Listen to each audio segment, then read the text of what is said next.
Hello students, again welcome to mission classes. So फिर से लेकर आए एक नई वीडियो क्लास 10 सेक्शन बी के लिए। 5 क्वेश्चंस देखेंगे and this is the last video of section B. After that we will start from the section C, then move on to the section D and section E. Okay students, so let's get started. And again जो भी first time channel को visit कर रहे हैं तो channel को support करें, subscribe करें और वीडियोज़ को अपने फ्रेंड्स के साथ ज़्यादा से ज़्यादा शेयर करें। सो चलिए स्टूडेंट्स स्टार्ट करते हैं।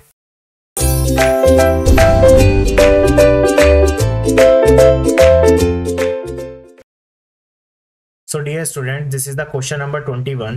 Prove that cosec theta minus cot theta to the square is equals to 1 minus cos theta upon 1 plus cos theta. तो हमें प्रूव करना है। सो बेटा ट्रिग्नोमेट्री के क्वेश्चंस में मैं बताना चाहूंगा कि अगर किसी भी क्वेश्चन में आपको ये लग रहा है कि आप क्वेश्चन को मतलब समझ में नहीं आ रहा कि कैसे करें, तो ट्रिग्नोमेट्री में सबसे आसान तरीका है कि हर क्वेश्चन को आप साइन कॉस में ब्रेक करते हुए चले जाइए। सो देखते हैं इसका सॉल्यूशन किस तरीके से होगा। सबसे पहले आपको जो लेफ्ट हैंड साइड है उसको लेके चल लेंगे। लेफ्ट हैंड साइड में हमें दिया हुआ है cosec theta minus cot theta का स्क्वायर। ठीक है बेटा, तो सबसे पहले क्या करें भाई, कॉसेक थीटा को मैं क्या तोड़ सकता हूँ, कॉसेक थीटा को मैं ब्रेक कर सकता हूँ साइन में, तो 1 अपॉन साइन थीटा आ जाएगा। और माइनस जो कॉट थीटा है उसको हम क्या कह देंगे, cos theta upon sine theta आ जाएगा टू द होल स्क्वायर। अब यहाँ पे क्या करें, सबसे पहले साइन थीटा को मैंने ले लिया यहाँ पे एलसीएम। एलसीएम लेने के बाद ऊपर आएगा 1 minus cos theta two the square. ठीक है, तो ऊपर वाले स्क्वायर को हम अलग से सेपरेट कर देते हैं और नीचे वाले का स्क्वायर अलग से हो जाएगा। तो ये हो गया 1 माइनस कॉस थीटा का whole square upon sine square theta. And we know very well that जो साइन स्क्वायर थीटा है हम उसको आइडेंटिटी से 1 माइनस कॉस स्क्वायर थीटा लिख सकते हैं। सो 1 minus cos theta two the square upon इसको लिख सकते हैं 1 माइनस कॉस स्क्वायर थीटा। और हम लोगों को ये भी पता है कि जो a माइनस बी का होल स्क्वायर है हम उसको इस तरीके से ब्रेक करके भी लिख सकते हैं 1 minus cos theta into 1 minus cos theta. मैंने 2 बार इसको लिख दिया क्योंकि इसकी पावर 2 है। एंड अपॉन में 1 माइनस कॉस स्क्वायर थीटा, इसमें हम a square minus B square की आइडेंटिटी लगा लेंगे जो कि a प्लस बी और a माइनस बी होती है। तो a minus B and a plus B. तो यहाँ से देख सकते हैं 1 माइनस कॉस थीटा से 1 minus cos theta cancel out हो जाएगा। तो जो फाइनल आंसर आएगा 1 minus cos theta upon 1 plus cos theta. This is your answer. Right hand side आ चुकी है और ये हमारा क्वेश्चन प्रूफ हो गया। Okay students, so now move on to the next question, question number 22। The question number 22 is find the quadratic polynomial whose zeros are this and this. Question कह रहा है कि आपको एक क्वाड्रेटिक पॉलिनोमियल बतानी है जिसमें उसके जीरोस आपको ये दोनों दिए हुए हैं। तो सबसे पहले देखिए कि अगर आपको कोई भी क्वाड्रेटिक पॉलिनोमियल बनानी होती है तो उसका फॉर्मूला ये होता है x square minus sum of root into x plus product of roots. तो ये हमारे पास एक फॉर्मूला है जिससे हम क्वाड्रेटिक पॉलिनोमियल को फॉर्म कर सकते हैं। अब आप देखिए कि आपको ऑलरेडी इसकी जीरोस दे रखी हैं। ठीक है, तो जो हमारे पास जीरोस हैं, लेट सपोज मैंने फर्स्ट वाली जीरो को अल्फा कह दिया। अल्फा इज इक्वल टू मैंने कह दिया 3 प्लस अंडर रूट 5 अपॉन 5। और जो सेकंड वाली जीरोस है मेरे पास बीटा, उसको मैंने क्या कहा 3 माइनस रूट 5 अपॉन 5, उसको मैंने बीटा कह दिया। तो सबसे पहले हम क्या करें, first of all we have to be calculated the sum of roots that will be alpha plus beta. So 3 plus root 5 upon 5 plus 3 minus root 5 upon 5। तो यहां से जब हम सम ऑफ रूट्स निकालेंगे तो वो हमारे पास आ जाएगा, यहां से रूट 5 से रूट 5 कैंसिल आउट हो जाएगा। तो 3 प्लस 3 6 अपॉन 5, ये तो मेरे पास आ गए sum of roots. Now we have to be calculated the product of roots. तो अल्फा इंटू बीटा निकाल लेते हैं। तो 3 plus root 5 upon 5 and 3 minus root 5 upon 5। ठीक है बेटा, तो मल्टीप्लाई करें तो आप देख सकते हैं ऊपर a प्लस बी और a माइनस बी, यानी कि a square minus B square. So a square is 3 square and minus B square is minus root 5 square upon 5 5 जा 25। सो 3 का स्क्वायर इज 9 और रूट 5 का square is 5 upon 25। So 9 minus 5 is 4 upon 25। This is the product roof. तो अब यहां से हम क्या कह सकते हैं कि जो हमारी क्वाड्रेटिक पॉलिनोमियल होगी that will be quadratic polynomial, short में लिख रहा हूं q dot p। So x square minus sum of roots हमारे पास आ गया 6 upon 5 into x and plus product of roots यानी कि 4 अपॉन 25। ओके बेटा, so this is the quadratic polynomial. So now students move on to the next question, question number 23। This is the question number 23 in which in the given figure triangle ABC and triangle AMP are right angle at B and M respectively। जो triangle ABC है वो angle B पे right angle form कर रहा है। ठीक है, और जो ट्राइंगल ए एम पी है वो पॉइंट एम पर 90 डिग्री फॉर्म कर रहा है। तो हमें क्या प्रूव करना है, ट्राइंगल एबीसी सिमिलर होगा ट्राइंगल ए एम पी के। सो देखिए पहले भी हम बात कर चुके हैं कि अगर आपको दो ट्राइंगलों को सिमिलर दिखाना है तो सबसे आसान तरीका है उन दो ट्राइंगलों में हम कोई भी दो एंगल कॉमन ले आएंगे, और कॉमन लेते ही एंगल की प्रॉपर्टी से हम ये कह देंगे कि दोनों ट्राइंगल सिमिलर हो जाएंगे। तो सबसे पहले हम लिखेंगे कैसे, तो इसका सॉल्यूशन कुछ इस तरीके से होगा। First of all in triangle ABC and triangle AMP, ठीक है, लिखने का तरीका बता रहा हूं। अब सबसे पहले आप ये देखिए कि दोनों ही ट्राइंगल के अंदर आप नोटिस भी कर सकते हैं जो ए है वो दोनों में कॉमन आ रहा है, तो that will be the angle A. जो एंगल ए है दोनों में कॉमन है तो हम इस तरीके से लिखेंगे angle A is equal to angle A, और उसका रीजन आपको प्रॉपर मेंशन करना पड़ेगा कि वो क्या है, वो कॉमन है। द नेक्स्ट इज, अब हम देख सकते हैं एंगल ए एम पी यानी कि ये 90 डिग्री है, कौन से ट्राइंगल में, ट्राइंगल ए एम पी में, और एंगल बी क्या है, 90 डिग्री है ट्राइंगल एबीसी में। तो हम क्या लिखेंगे, angle A M P is equal to angle A B C is equal to 90 degree. यहां से 90 डिग्री है तो हमने ये चीज नोटिस करी कि दोनों ही ट्राइंगल में हमें दो एंगल कॉमन मिल चुके हैं, जिसमें कि एंगल ए कॉमन आ रहा था दोनों ही ट्राइंगल में, और दोनों एंगल का जो मेजरमेंट है एंगल एएमपी और एंगल एबीसी का मेजरमेंट 90 आ रहा था। तो अब हम यहां से ये कह देंगे कि जो ट्राइंगल एबीसी है it is the similar to triangle AMP, और उसका रीजन भी आप मेंशन करेंगे by the angle property. Okay students, तो आप देख सकते हैं 2 नंबर में आपको कितना छोटा क्वेश्चन करना है और ज्यादा इसमें एफर्ट भी लगाने की जरूरत नहीं है, ठीक है बेटा। So now move on to the next question, question number 24। So dear all, this is the question number 24। In this, in figure, two concentric circles with center O have radii 21 cm and 42 cm. If angle AOB is equals to 60 degree, find the area of the shaded region. सो बेटा सबसे पहले बात करते हैं concentric circle. Concentric circle का कौन से circle होते हैं, कॉन्सेंट्रिक सर्किल ऐसे सर्किल होते हैं जिनमें दो या दो से ज्यादा सर्किल का सेंटर तो होता है सेम, लेकिन उनकी रेडियस क्या होती है, डिफरेंट होती है। जैसा कि आप फिगर में देख रहे हो कि जो बड़े वाला सर्कल है उसकी रेडियस उसने मुझे दे रखी है 42 सेंटीमीटर। तो let suppose this is what, this is the 42 centimetre जो बड़े वाला सर्कल है उसकी रेडियस है, और जो छोटा सर्कल मेरे पास है उसकी रेडियस उसने मुझे दे रखी है 21 सेंटीमीटर, ठीक है बेटा। तो सबसे पहले हम क्या करेंगे, जो येलो कलर से मैंने पोर्शन हाईलाइट किया है सबसे पहले मैं इसका एरिया फाइंड आउट करूंगा, और उसके बाद हम एरिया ऑफ शेडेड पोर्शन जो फिगर में दिया हुआ है वो निकालेंगे। Because we know very well that area of sector क्या होता है, area of sector which is equal to pi r square theta upon 360, ये होता है एरिया ऑफ सेक्टर। लेकिन हम यहाँ पे नोटिस कर रहे हैं कि जो पोर्शन मैं ले रहा हूँ येलो कलर वाला, उसके लिए हम क्या करें, तो उसके लिए हमें क्या करना पड़ेगा, सबसे पहले मैंने डिनोट किया है R1 which is the radius of bigger circle which is 42 centimetre, and R2 which is the radius of smaller circle that will be 21 centimetre. So now the area of ABCD, area of ABCD is equal to pi. अब यहां पे जो R square है उसको हम लिखेंगे R1 square minus R2 square into theta upon 360। तो निकालते जरा यहां से, सो पाई एज इट इज रख लेता हूं मैं अभी, R1 स्क्वायर, R1 कितना है मेरे पास 42 square minus R2 is 21 square into theta, theta हमें दिया हुआ है 60 डिग्री इसके अंदर, एंड अपॉन 360। तो थोड़ा सा इसको सॉल्व कर लेते हैं, 0 से 0 कट जाएगा, 6 6 36, so pi into 42 square and minus 21 square upon 6। अभी मैं इसको सॉल्व नहीं कर रहा हूं, ठीक है, अभी आगे देखेंगे मैं इसको सॉल्व क्यों नहीं कर रहा हूं। सो ये आ गया हमारे पास area of ABCD। Now we have to be calculated the area of shaded portion.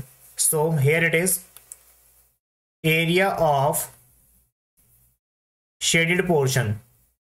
जो एरिया ऑफ शेडेड पोर्शन होगा उसको किस तरीके से निकालेंगे, उसके लिए हम क्या करें, जो हमारे पास एरिया ऑफ रिंग होता है, एरिया ऑफ रिंग क्या होता है, pi into R1 square minus R2 square, R1 square minus R2 square, this is the area of ring. ये हमने लास्ट ईयर 9th क्लास में भी पढ़ा था। अगर आपको नहीं पता है कि एरिया ऑफ रिंग क्या होता है, तो एरिया ऑफ रिंग का मतलब क्या है, बड़े वाले सर्कल के एरिया में से छोटे वाले सर्कल के एरिया को अगर माइनस कर देते हैं तो एरिया ऑफ रिंग आ जाता है।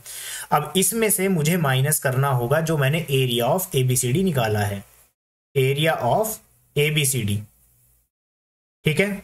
So area of ring pi into R1 square is what, which is 42 square, and R2 square is what 21 square, minus area of ABCD हम निकाल चुके हैं पाई into 42 square minus 21 square upon 6। तो अब आप easily समझ सकते हैं कि जो ऊपर मैंने एरिया ऑफ ABCD निकाला था उसमें मैंने 42 स्क्वायर माइनस 21 स्क्वायर का सॉल्यूशन इसलिए नहीं किया था क्योंकि मुझे यहाँ पे ये कॉमन मिल जाएगा। तो मैंने पाई 42 स्क्वायर माइनस 21 स्क्वायर को मैंने कॉमन ले लिया, जिससे मेरे पास बचा 1 माइनस 1 अपॉन 6। तो यहां से आप देख सकते हैं, मैं पाई की वैल्यू रख लेता हूं 22/7, एंड 42 का स्क्वायर कितना होता है 1764, माइनस 21 का स्क्वायर कितना होगा 441, और ये कितना आ जाएगा सॉल्व करके 5/6। यहां तक क्लियर हो गया सभी को। So now move on to the next which is 22/7। अब इसको माइनस कर लेते हैं, तो यहां से कितना बचेगा जरा देखें। तो ये आ जाएगा हमारे पास 1323 इंटू 5/6। इसको सॉल्व कर लेते हैं कुछ। 3 2 जा 6, 3 4 जा 12, 3 4 जा 12, 3 1 जा 3। ओके, एंड नाउ 7 6 जा 42 एंड 2 आ जाएगा ओवर, तो 7 3 जा 21। तो ये आ जाएगा यहां से, और 2 से कट गया 11 times, so the value will be 11 into 63 into 5। तो ये कितना हो गया 11 5 55 into 63। सो इसको मल्टीप्लाई कर लेते हैं। मल्टीप्लाई करने के बाद जो आंसर आएगा that will be 3465 centimetre square. This is the area of shaded portion.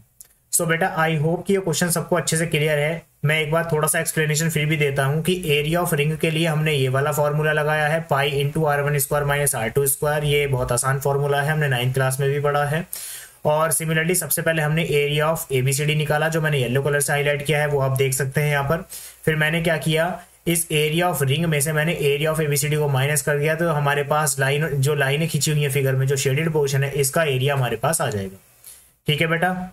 So this is the question number 24। Now move on to the next question, जो कि क्वेश्चन नंबर 24 के चॉइस में मिलेगा। So dear student, this is the question जो आपको question number 24 की choice में दे रखा है। A cow is tied with a rope of length 14 metre at the corner of the rectangular field of dimension 20 metre by 16 metre. Find the area of the field in which the cow can graze. तो सबसे पहले कह रहा है कि एक rectangle आपको दिया हुआ है, तो मैंने एक रेक्टेंगल यहाँ पे फॉर्म कर लिया है। अब इस रेक्टेंगल में इस काउ को हमने लेट सपोज इस रेक्टेंगल के किसी एक वर्टिसिस से हमने उसको टाई कर दिया है, और जो रोप है हमारे पास उसकी जो लेंथ है वो 14 मीटर है। तो लेट सपोज कि अगर काउ को मैंने इस तरीके से टाई किया है और इस रोप की जो लेंथ है विच इज 14 मीटर, ये 14 मीटर दे रखी है। तो आप यहाँ पे नोटिस करेंगे कि जो आपको रेक्टेंगल का डायमेंशन दे रखा है that will be 20 metre by 16 metre. ठीक है। अब सबसे पहले एक चीज समझ लेते हैं, एनसीईआरटी में इस टाइप का जो क्वेश्चन है उसमें हमने क्या किया था, एक घोड़ा बंधा होता है, यहाँ पे गाय बंधी हुई है। तो आप देख सकते हैं कि जब भी ये जो काव है, ठीक है, तो जब भी एक घास को ग्रेस करेगी तो वो इतने ही पोर्शन में जा पाएगी, या तो इधर इस पोर्शन में जा पाएगी, या और जब इधर की बात करेंगे तो वो इस पोर्शन में आ पाएगी। तो यहां से हमने एक नोटिस किया कि जब भी काव ग्रेस कर रही है तो वो कहीं ना कहीं एक सेक्टर फॉर्म कर रही है। ठीक है बेटा। तो इस सेक्टर के लिए हमें क्या करना पड़ेगा, तो हमें इस सेक्टर का एरिया फाइंड आउट करना पड़ेगा। तो इस एरिया को हम फाइंड आउट करते हैं, जो येलो कलर से मैं हाईलाइट कर रहा हूं, इस एरिया को हमें फाइंड आउट करना है। तो अब हमें ये पता है कि एरिया ऑफ सेक्टर का जो फॉर्मूला होता है that will be pi r square theta upon 360। Simple सी बात है। So area of sector will be pi r square theta upon 360। अब एक चीज यहां पे नोटिस करेंगे कि r तो चलो हमें पता लग गई कि 14 मीटर है, लेकिन थीटा मेरे पास नहीं है। तो थीटा अब क्योंकि रेक्टेंगल है, और रेक्टेंगल में we know very well that all the internal angle is equal to 90 degree. तो सभी एंगल जो होते हैं इंटरनल वाले वो 90 डिग्री के होते हैं। तो ये हमारे लिए एंगल का काम करेगा, और जो 14 मीटर लंबी रोप है वो हमारे लिए क्या काम करेगी, रेडियस का काम करेगी। तो निकालते हैं एरिया ऑफ सेक्टर। सो पाई की वैल्यू 22/7 में लेके चल रहा हूँ, एंड r क्या है, r मेरे पास 14 मीटर है, 14 into 14, and theta is what 90 upon 360। तो यहां से देख सकते हैं 7 2 जा 14 आ जाएगा, 0 से 0 कैंसिल आएगा, 9 4 जा 36, 2 2 जा 4, एंड नाउ 2 7 जा 14। तो आप देख सकते हैं 22 into 7 and that will be 154 metre square, this is the required area in which the cow can graze. ठीक है, तो यही वो एरिया है जिसमें वो गायें जो है ग्रेस कर सकती है। ओके बेटा, so this is the question number 24। Now move on to the next question number 25। So dear student, this is the question number 25. A quadrilateral ABCD is drawn to circumscribe a circle. See the given figure. Prove that AB plus CD is equals to AD plus BC. सो बेटा इस type के question को हम पहले भी कर चुके हैं, प्रीवियस वीडियो में भी आपने देखा, और उससे भी प्रीवियस वीडियो में भी मैंने बताया था कि इस टाइप का क्वेश्चन जरूर आ रहा है सेक्शन बी में। तो आप क्या करें, इस टाइप के क्वेश्चन की ज्यादा प्रिपरेशन करें। इजी बहुत है, करना कुछ नहीं है, केवल एक थ्योरम का कॉन्सेप्ट यहाँ पे यूज होना है। तो देखते हैं सबसे पहले, और आप देख भी सकते हैं बिकॉज ये क्वेश्चन आपकी एनसीईआरटी एक्सरसाइज से भी है और सीबीएसई के 2016 और 17 पेपर में भी आया है। So the solution will be, solution किस तरीके से होगा, we know very well that जो थ्योरम का कॉन्सेप्ट इसमें लगना है, tangent drawn from a external point to the circle are equal. हमें पता है कि सर्कल में किसी भी एक्सटर्नल पॉइंट से अगर दो टेंजेंट उस पर ड्रॉ की जाएं तो वे दोनों टेंजेंट आपस में इक्वल हो जाती हैं। तो इस रीजन को मैं यहाँ पे मेंशन कर देता हूँ। कोई भी सर्कल पर अगर दो टेंजेंट किसी एक्सटर्नल पॉइंट से बनाई जाएंगी तो वे इक्वल होंगी। तो इसी थ्योरम का कॉन्सेप्ट यूज करके यहाँ पे देख लेते हैं। सबसे पहले जो पॉइंट ए की बात मैं कर रहा हूँ, क्योंकि मुझे साइड में ए बी लाना है, आपको ये भी ध्यान रखना है कि लेफ्ट हैंड साइड पे आपको क्या लाना है, ए बी लाना है। तो ए बी बनाने के लिए मुझे ए पी और पी बी को एक साथ रखना पड़ेगा। तो उसके लिए मैं क्या करता हूँ, सबसे पहले मैंने वर्टिसेस ए को लिया है। अब ए एक एक्सटर्नल पॉइंट है, तो हम यहाँ से कह सकते हैं कि जो ए पी है वो किसके इक्वल हो जाएगा, ए एस के इक्वल हो जाएगा। This is the equation number 1। Okay बेटा, and now because we have to be taken out the A B, तो ए बी बनाने के लिए A P plus P B करना पड़ेगा। तो अब की बार मैं सबसे पहले नेक्स्ट पॉइंट ले रहा हूं, that will be B. B again एक एक्सटर्नल पॉइंट है, तो यहां से हमने क्या कहा, यहां से हमने कह दिया कि जो पी बी होगा, P B is equal to B Q. This is the equation number 2। Now move on to the next. अब आपको सी डी बनाना है, तो लेफ्ट साइड पे, तो सी डी बनाने के लिए हमें क्या करना होगा, मुझे चाहिए सी आर और आर डी। तो उसके लिए मैं क्या करूंगा, नेक्स्ट पॉइंट लेके चलता हूं सी। तो सी के सी से क्या हो जाएगा, C R is equal to C Q हम कह देंगे। This is the equation number 3। And next is what, D point हम लेके चलेंगे। तो डी के साथ हमें क्या लेना है, हम लेंगे डी आर को लेफ्ट साइड पे। So D R is equal to D S, equation number 4। So simply हम क्या करें, चारों इक्वेशंस को आपस में ऐड कर देंगे। Equation 1 plus 2 plus 3 plus 4। तो यहां से क्या आ जाएगा, देखें सभी, AP plus BP plus C R plus D R is equal to A S plus B Q plus C Q plus D S. ये आ गया। तो जो एपी प्लस बीपी है उसे हम मिलके क्या बना देंगे, ए बी बना देंगे। एंड सिमिलरली सी आर और डी आर को मिलके हम क्या बना देंगे, सी डी बना देंगे। सिमिलरली जो ए एस है, जो ए एस है और डी एस है, ए एस के साथ हम डी एस को मर्ज करेंगे तो आप देख सकते हैं फिगर में जो A S plus D S होगा वो ए डी आ जाएगा। एंड जो B Q plus C Q होगा उसे मिला के क्या आएगा, बी सी आएगा। एंड दिस इज व्हाट, यही हमारा सॉल्यूशन होगा, यही हमें प्रूव करना था। सो आप देख सकते हैं कि कितना आसान क्वेश्चन है और ज्यादा टाइम टेकिंग भी नहीं है। बट मेंशन करना है reason, again I am repeating, कि किसी भी एक्सटर्नल पॉइंट से अगर सर्कल पे दो टेंजेंट ड्रॉ होंगी तो वो टेंजेंट आपस में इक्वल होंगी। So dear student, now move on to the next question, जो कि क्वेश्चन नंबर 25 की चॉइस में मिलेगा। So dear student, this is the next question जो आपको क्वेश्चन नंबर 25 की चॉइस में देखने के लिए मिल रहा है। In the adjoining figure P A and P B are tangent to the circle with centre O. आप देख सकते हैं दो टेंजेंट हमें दे रखी है, पी ए और पी बी, जो कि सर्कल सेंटर ओ से बना हुआ है उसके ऊपर बनी हुई है। और उसमें एक एंगल एपी भी आपको दिया हुआ है 50 डिग्री, 50 डिग्री ऑलरेडी गिवन दिया हुआ है। तो हमें मेजरमेंट बताना है एंगल ओ ए बी का, एंगल ओ ए बी, यानी कि इस वाले एंगल का मेजरमेंट मुझे बताना है। ठीक है, तो देखिए बहुत ही ज्यादा सिंपल है, ज्यादा कुछ इसमें करना नहीं है। आप एक चीज नोटिस करेंगे कि जो ए पी बी ओ है वो एक क्वाड्रिलेटरल फॉर्म हो रहा है। ए पी बी ओ एक क्वाड्रिलेटरल फॉर्म हो रहा है। And we know very well that sum of all interior angle of the quadrilateral is 360 degree. तो इसी से हम करते हैं सॉल्यूशन की starting. Angle A plus angle B plus angle P plus angle A O B is equal to 360 we can से।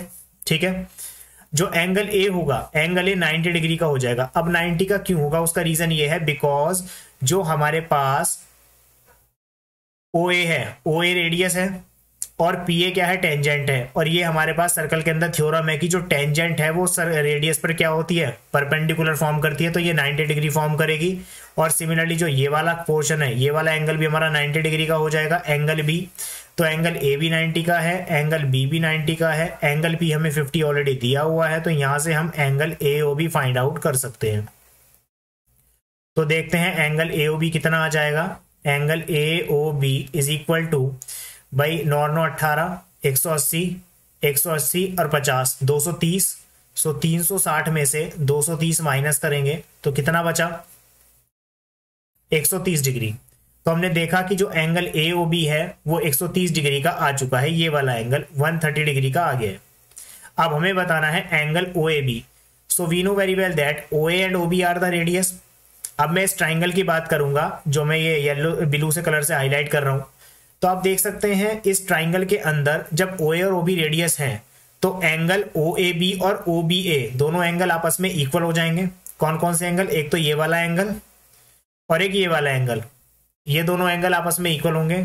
सो लिखते हैं जरा, in triangle O A B angle O A B plus angle A B O plus angle B O A is equal to 180 degree.